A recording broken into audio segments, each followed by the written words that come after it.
And, you know, what the other thing I want to ask is, it sounds like once in a while you do harm yourself with a razor. Well, I have done that before, and I think about it sometimes, but I don't do it very often, and it's not like this suicidal thing for me. Like, okay, yeah. You're not intending to die when you cut yourself? No. Yeah. Okay. How many times do you think that's happened? If you could quantify it that way. Oh, yeah. Like so 10. I mean, since I was in high school. 10 total. Yeah. Okay. Yeah. And then, have you made a suicide attempt in your life? Well, when I was in high school, I took I mean, it's kind of embarrassing now, but I took a whole bunch of Tylenol, and then I heard if you eat bread, it keeps you from puking, but, but I didn't, I don't think I took it enough, because nothing really happened. I just, fell asleep, and then I was like, oh God, I could died, and a couple times I've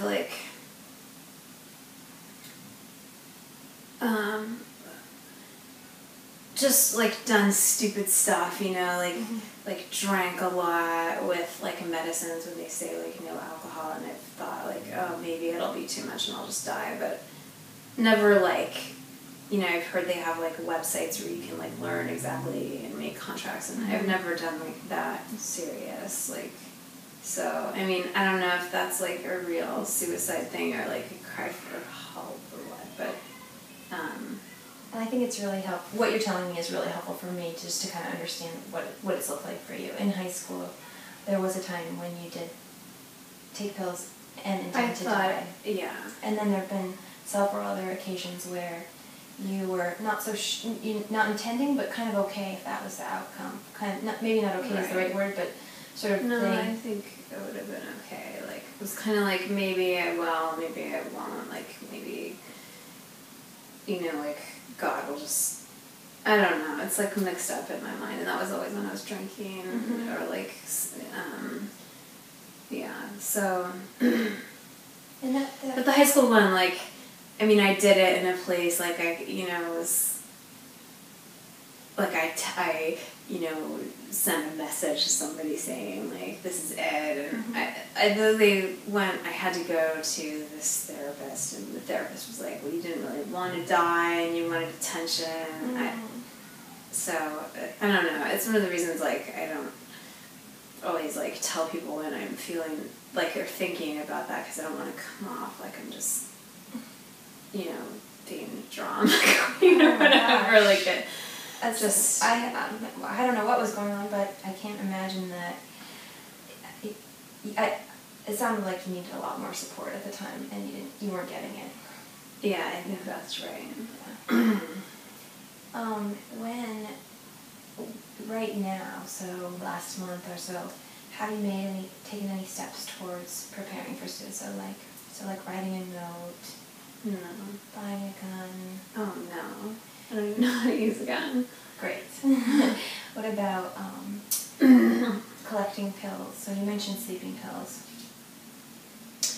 They only give me 30 a month at a time, and 30 at a time, and I'm supposed to take one. How many do you have right now? Probably 20. 20? Okay. Anything else that you've been collecting or holding on to? But I don't really collect them because I take, I need to use them to go to sleep. Okay. So I don't know if I don't know, right, so I don't really save them up, I use them all. Okay. And no, I don't have any things. Yeah. Yeah. Sort of besides the taking pills, have there been other ways that you've been thinking about suicide?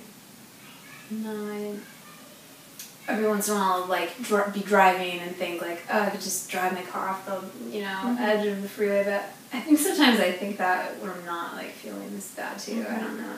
Maybe I don't pay it. I don't really The thought pops into your mind. Yeah, it like pops in, but it's not quite the same. It sounds different than these pills where it seems like more of a real possibility. It's just more emotional. That seems kind of weird, or like it's not quite as, it doesn't bother me as much, and so I don't know if that counts, but that's the only other. Okay, got it. One of the things that we do, like I mentioned before, was just sort of when people have ways that they've been thinking about it, make it harder for them to act on those if they weren't feeling so great. So when you also mentioned alcohol, and we can, just talk about that a bit too, I think, just because it tends to make people more vulnerable. And it's probably you're drinking it for a reason. I don't know. For a lot of folks, when they're feeling really bad, it can make things feel a little bit less bad. And at the same time, end up sometimes things, as you kind of alluded to, things happen that wouldn't have otherwise happened. Yeah. Okay. So you've given me a bunch of stuff that we can talk about, and I really appreciate your openness and just being vulnerable right here, because I know this is super vulnerable, and maybe you didn't have a great experience when you went in high school. I don't know. It was kind of like humiliating, but this is fine. You seem like you know what you're doing, and you seem really I hope passionate. I feel like I have a lot of hope that we could potentially be helpful. I mean, I've seen us be helpful for other folks. So, okay. But let's see. There was one more thing I wanted to just check in with you about. What haven't you said that you want to add, or you could add? Maybe just that, like, if there's people to talk to, like, I guess, like, I think it would help me more to have someone help me, like, try to solve some of the things that are making me feel so bad, and not, just, like, make me not want to die, you know what I mean? Like, I feel like they're all go together, and like, I don't know if there are places I can get more, and like if the support you were talking about sounds really good. Yeah. Actually. I mean, what I'm hearing from you is that you're asking for help, and that you're really looking for answers. Does that sound accurate? Yeah. I mean, and the reason I say that is you had this earlier question, which was like, what are you going to do if I talk about this? And I think it's important for you to know when people are saying, I'm going to kill myself, and that I'm not willing to try or do anything. That's when we talk about hospitalization. And my sense is that's not where you're at all. No. So I kind of wanted to make sure you understood that's when that kind of thing happens. Okay. And I don't really, I don't get that sense from you. Yeah. No, I don't think that's, I want to get, like, more support and stuff. Yeah. So we'll be working on what you can do this week. And we'll also be coming up with something we call a crisis response plan, which is sort of what are some very specific things that you can do in the next week when you're not feeling so great, and people you can reach out to, things you can avoid, that kind of thing. So we're going to move on to that as well. Okay. Okay? Yeah. Okay. Thank you so much, Stacey. Yeah, okay. thanks. Let me pull out that piece. Okay. Thanks, Stacey. Great job. Oh, you're such a good patient.